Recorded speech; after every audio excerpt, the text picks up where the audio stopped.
Ooh. Where you fishing? We're at Seminole right now. I'm doing media for the bass fishing team for University. So I'm out here What's recording stuff. I got a little fishing in today though. Caught a couple nice? threes. What school is it? Campbellsville University. That's where I go to Okay, school. I'm on the college kayak fishing team. nice. Yeah, I got a couple of questions related to that. If you're okay to talk about Okay. that. Yeah, yeah. All right, all right. So let's just start. Let's get right into it. Introduce yourselves and tell us how long you've been kayak fishing. All right. So I'm Bobby Tran. I've been kayak fishing probably, I don't know, since my freshman year of high school, eighth grade year. And I got into it from my cousin who, I mean, John Ferreira, he fishes MAKB and stuff. Well, he used to fish MAKB. Uh, John's your cousin. but yeah, he's married to my first cousin, so uh, I'm I'm in the interviewing him on family. Sunday. John's a good dude, man. I like John a lot. Yeah, yeah. He's a. I mean, everything I've learned about kayak fishing has pretty much came from him, and then especially the recording stuff. When I get into media and stuff, like right now, I'm filming for the bass fishing team at Lake Seminole, and yeah, I figured out how to use cameras and stuff from him. Actually, the camera I'm using right now is his old camera. Nice. Yeah, and yeah, I just got into kayak fishing because I thought it was cool. I wanted to get into tournaments and I didn't want to spend all the money on a boat. So let's talk about your high school career. You got a couple accolades. Can you talk about that? Yeah, so I used to fish KBF high school events. KBF, I don't really keep up with them as much anymore, but back in high school, I used to, I would fish a lot of their tournaments, their onlines and stuff like that. And then they opened a high school series June of my freshman year in high school. So I started fishing those. Ended up winning AOY 2 years in a row there, and yeah, that was pretty much my high school. Was that a We didn't have a solo or was team. that team? Yeah, that was all solo. We didn't technically have a high school team. It was just me and a couple, like probably like a dozen other guys from around the country. There was one who actually fished at Campbellsville a little while ago. His name was Quinton. He was from Arizona. He put up like 103 inches 1 month, I remember, and I was shocked when I seen that. But there's also Jordan Lovejoy. He's on the Carson Newman team. He used to fish those with me. I remember that. Gene Jensen's son. Yeah, Gene Jensen's son, Jordan. I used to fish him, Fluke Master. Yeah, I fished against some good people back then, and now I'm fishing against a lot more people. Yeah, and it's even tougher because you're doing it in your state, like state of Yeah, Massachusetts, and a lot of these guys are in, places where the fish are just bigger in general. yeah, like the Florida and Texas guys, they put up over 100 inches over every month and stuff, and I was struggling to keep up most of the. That's awesome. Hey, it just makes you fish harder, right? Yeah, yeah, definitely.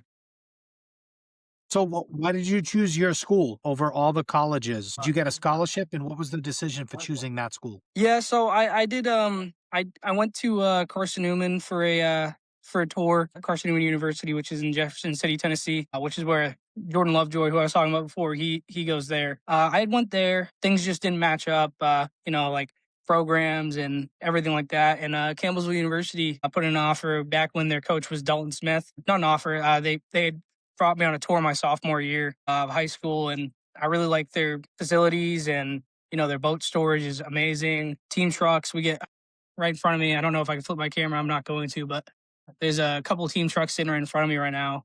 They're really nice wrap trucks. But yeah, I liked what Campbellsville had to offer. And that's your college team. Is that all kayaks, or do you do boats as well? Yeah, so I'm traveling with the boat team right now, the bass boat team. It's a bigger team. They have probably around 30 guys. Our kayak team just this past year is only like 6 guys right now. It's a very small. It's just starting out, but yeah, we have both. So does Carson Newman. Carson Newman's the only other university that offers both. Ohio State. There's a guy who fishes from Ohio State in the kayak tournaments in the Bassmaster College Series, but he pays his own entry fees and stuff. They don't have a associated team with their school. That's awesome, man. I was excited to hear how that transition was. Yeah, Because like it that, was really cool. I'm 45. They didn't offer that when I was in high school. No, they barely offered it when I was in high school. It's a pretty new thing. I mean, everybody who's young, and it's hard to find young people that are kayak fishing on the bass boats.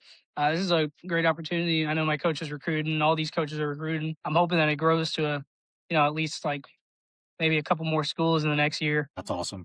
Hey, so was that your first national trail event? No, no, I fished a couple bass masters in the past. Now I fished my first one ever was Kissimmee last year. Was my first Bassmaster. I'd fished one Hobie on Chickamauga before that with the school. Um, So it was Kissimmee, then we had Dale for Bassmaster, and then we had Toledo Bend, and Kissimmee was our last one. This recent last couple weeks at Kissimmee Trail. So when you enter these events you're entering, these are on behalf of your school? Yeah, so the university does pay for our entry fees and stuff. There is a separate college bracket for Bassmaster. Steve Owens put together, so he lets us fish against each other like how we're meant to be, and then we also entered into the opens. So it's really cool. We just pay our entry fee into the opens. Well, our university does. They pay for our travel, our food, or pretty much everything. You just got to bring a kayak. Not even that, actually. We have school kayaks, and we have probably like 4 or 5 school kayaks now. What are you running for a kayak? You wanna shout that out? Yeah, I'm in a Jackson Take Two. It was John Ferrera's old kayak. I used to run a Wilderness Systems Recon 120, which was also recommended to me by John Ferrera when it first came out. I got it back in 2021, and that was, dude, that was my favorite thing to fish out of for the longest time. And then I got in the Take Two, and I'm like, there's so much room in this thing, and it's awesome. It's got a whole open deck. I had my first time ever seeing one of them was at Champlain fishing. It was the EKF back when that was a thing. When all the guys started the EKF for the northeastern fisheries, and Mhm. John and Anthony had Take Twos, and I thought they were the coolest looking thing ever because of the colors and everything, and how much space they had and the decks. Like they put their own deck padding on and stuff, and it looked great. So I ended up going with one. I switched after our Kissimmee event last year. I picked it up at Kissimmee. John had brought it down with him with Mike Marcone, who he's traveling with, and put that in the back of my coach's bed. And I kept my wilderness systems on the trailer and drove home. And that was my winter project. Do you run electronics? What do you run for them? Yeah, I just run one right now, Garmin EcoMap 9. I do have scope, still figuring it out. It's tough. I did go with the LVS 34 because I had heard it was so much better than the 32. So I spent a little money. I got a good discount from my university though on Garmin stuff. It wasn't like you know, it's tough as a college student to save up and buy stuff like that, but you know, with the help of the university, it does. That's amazing, man. I love that they support that with you and Yeah, like all your fees and your, the travel and all that. Like that for me, like that's the struggle part is the financial commitment. Like I can yeah. easily take a week off from work but yeah, the finances, man. So shout out to you, man. Like I'm really excited that you're taking advantage of that and that they offer that. That's really good. Yeah, it's great because I don't know if I'd be fishing all these national trails if I had to pay my own entry fees and stuff and have to go to a fishery I didn't know with the limited experience I've had, all over the country. All these guys, they pay their entry fee. They've fished these places before, and it's good that I get to fish these places now. So in the future, I'll have the experience. That's right, man. This is all experience, man. And like the sky's the limit if you just keep pushing. Yeah. So did you get to pre-fish when you went down there? Yeah, we had 3 days of pre fishing. Got down there Tuesday night, fished Wednesday, Thursday, Friday. I found some punching some pads on Tiger Lake, and I thought this is amazing. I'm gonna have this pattern for tournament day. Cold front came through and like that all. So tournament morning, I had nothing, but yeah, So what was your expectations going down there? I it was last year was similar. I didn't do great in Florida, so I was expecting the same kind of thing, but it was later in February. I mean, last year was a week earlier, but I'd assumed that they were going to be on beds, maybe. Like there's a possibility. I did watch the opens. I was watching the opens religiously before I went down there, and I was watching everybody go on Toho and catch them off a rattle trap off those grass lines. And I Yeah, was you ready locked to up. do that. I was so ready to do that. And then I watched the opens again. I watched it for like the third time. I was like, this dude, I can't remember his name, something with an F. He was punching reeds. Yeah, so I was punching at Tiger, and I was watching the opens, and everybody was catching them. There was one guy in North Toho throwing a jerk bait on those grass lines. There was a bunch. All most of the guys were on South Toho. Just fishing the grass lines with a rattle trap, and then there was Cody Stahl was hammering them. He was. I'm not sure exactly where he was on the map. It showed him around like the central area, throwing the rattle trap and stuff. And I watched that, and then I noticed Fred Palmer. That was his name. Fred Palmer was punching reeds on Tiger, and I was like, that fits my style. So first day of practice, I headed to Tiger. I know that some of the guys on the bass boat team. they were catching them on tiger. They were at Kissimmee the week before, and reported that Toho was terrible and all this and that. But they said tiger was pretty good, and I was like, this sounds like I can go to tiger and punch some reeds, punch some pads, and get on some fish. So that's what I went and did. So how But did yeah, you end up in the event? Where did you end? uh, bottom of the leaderboard. I didn't catch a single fish both days. If you could go back knowing everything that happened, what would you do different? I'd sit right out front of the big Toho Marina, and I would go to Bass Pro and buy an A rig. That's what I would go do. That's how they were catching them. I would, because I didn't bring an A rig down with me because I'm like, that's stupid. That's not going to work in Florida. But the things you think are stupid are usually the ones that catch them. I mean, you saw Hank Cherry down on Dyersville catching a bag on a curly tail grub. So, Old school. you know, yeah, it's always the things you think, oh, that's not going to work. They always work. So I got to start bringing stuff with me that I think it's not going to work. That's what I learned from that tournament. What do you think the biggest challenge is for you when you get down to these events? Is it not having the right equipment? Is it the amount of people doing it? Is it the places that you're fishing? Biggest challenge for me probably is overthinking. I overthink so heavy. I get nervous that things that I find in practice aren't going to work, or things that I think are right are going to be wrong. And then I overthink it and I try to be perfect with my fishing. But, I always forget to just lay back and relax and just fish. Sometimes I'll just be too serious or something. I go the whole day not eating on the boat or not eating on the kayak just because I'm like, I can't put this rod down. I just got to fish the whole time. But I never take the time to just slow down and, you know, adjust my mind to be thinking normal. It's awesome, man. That's great insight. It's What do you got planned for the future for this year besides all of your college trips? So we got a USA Bassin just made a trail in Kentucky for kayaks. It's sponsored by Jackson, so I'm gonna fish some of those. Definitely. It takes 3 events. You need 3 events. I'm not sure how many points you need to qualify for the championship, but that's what I want to do. I want to fish that championship.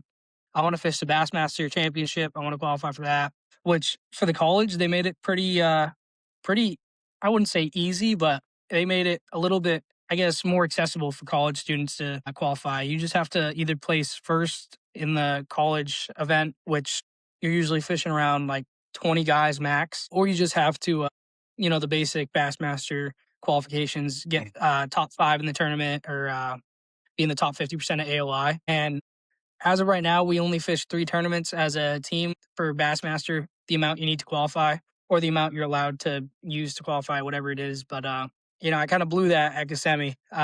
So my 2 options now are win a college or get top 5 in an open, which I'm hoping most likely to. Well, what I want to happen more is the top 5 in the open. That'd be awesome. Cash a nice big check. Oh yeah. Do you have plans to fish the rest of the Bassmaster kayak series? Yeah, just we're only fishing Caddo and the Susquehanna this year. Those are the last 2 we're fishing for Bassmaster. For the Kentucky Trail for USA Bassin, I'm fishing Dale March 14th. That's my next tournament. Already getting prepared for that. And then we have Cumberland early April, right before we head down to Caddo, and then Barron Reservoir in the fall, which I heard is really tough in the fall. So we'll see how that goes. But I gotta, being down in Kentucky, it's really nice. Up in Massachusetts, you don't have too many like bass fishermen outside of like the small tournament community. Really, not a lot of people do it. A lot of people are out, striper fishing in the canal and stuff like that. That's the fishing they like. But I don't know what it was, but I grew into bass fishing more. But down in Kentucky, I definitely have a lot of bass fishermen that I talk to every day. My fishing knowledge is only getting better every single day, which is awesome. Good for you, man. I'm excited for you. Yeah. You mentioned John. The name of the podcast kind of is a derivative of him. Yeah. When I was going back with Ken last year, I was thinking about this last year to make a podcast. I reached out to John because he had the breakdown. So we chatted a little bit and I was like, dude, I love the name. I'd like to like continue it, what you guys did, evolve it a little bit, right? So like they were kind of like regional and they talked all things kayak. Mine's more geared towards the competitive side and that aspect, the anglers that are doing it and the trails and the events. Yeah. So yeah, I like noticed when you messaged me, I was like, that name looks a little familiar. dude, we didn't meet, but my first event with MAKB was at Wequaquick last year, 2 years ago. And I believe you did that event, if I remember correctly, because you were one of the last guys to show up while we were already launched. Not launched. We were already like loaded up, ready to go. And I think you were one of the last guys to show up, if I remember correctly. Yeah, I don't remember Woonsocket much. Was I on a did I have like my kayak on top of a car? No roof racks or something? You got That's how I dropped used to go a off. lot. It looked like you got dropped off by your mom or like a female or Yeah, that's what it somebody. was. That was a Okay. while yeah, that was a while ago. I remember I think it was the only fish I had got, a deduction or something because I was still putting my hand over their tail. I was still getting used to the tournament fishing with that. I was so young. I do remember Yeah. that. Hey, dude, it's all learning experiences, you know? Yeah, I was in a Sprinter van. I was in my uncle's Sprinter van. I was just driving that thing the other day when I was back home. Did you get it towed? Were you the one that got towed? Yeah, no, well, not that tournament, no, no. My mom had dropped me off, went home, slept, and then did whatever she was doing that day, and then came back, picked me back up. Yeah, I think I was somebody just got paddling towed. They stuff. parked on the other side of the road, kind of up near the curve, and Yeah, I think they came back and their vehicle was gone. yeah, because on a different lake, I forgot which lake I fished for it, but I had parked on the wrong side of the road, and I got a parking ticket, and I was like, Ken, what's up with this? I parked on the side of the road you said to park on. He's like, no, like the right side if you're looking at the ramp. I just got my license and stuff, and I was like, Sponsors, where can people follow you? so I'm Bobby Tran Fish on Instagram, TikTok, YouTube, everything. Facebook, I don't post on that much, but maybe I will in the future. I know a lot of people like Facebook. I'm not a big fan, but I will if people view it. Yeah. And yeah, You got any yes, sponsors that support your journey? yeah. So I work with Tackle to the People, which is a social media account based out of Massachusetts. We do all things commercial fishing, freshwater fishing, whatever. Mustad's been a really big help with that. I use a lot of mustad hooks. I really do think they're great. And yeah, that's pretty much it. Hey, like I said, anytime you want to come back on, man, and if you come up to the state, I hope to see you on the water up here.